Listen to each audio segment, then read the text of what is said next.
What's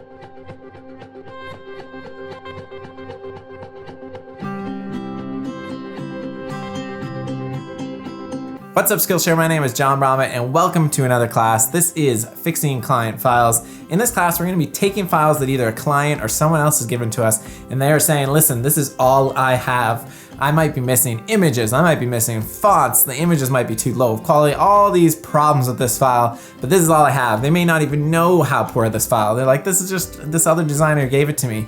We're gonna show you how to improve those files. So we're gonna do some general cleanup. We're gonna figure out how to bring images back from the dead without even getting another image file for a linked image. We're gonna figure out how to find fonts, even fonts you might actually have, but you can't remember the name of them because you have hundreds or maybe thousands of fonts downloaded.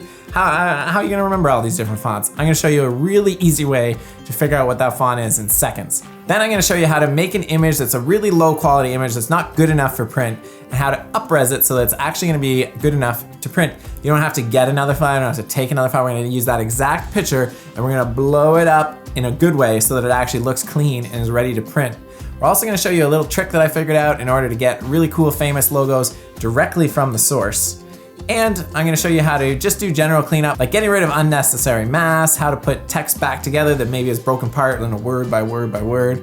Just these weird file issues that happen when people try and save a low-res file for email, and then that's all they give the client because they're mean and they're not nice. So we're gonna make those files way better.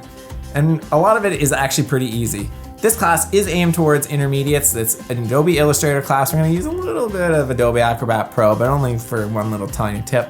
But it's mostly gonna be aimed at that intermediate user who knows the program pretty well and actually uses the program pretty often, but they may not know all of the ways that they can make a file so much easier to deal with in a pretty short amount of time.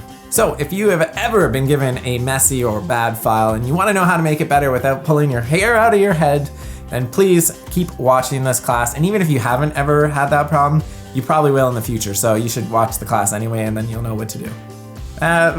Just keep watching.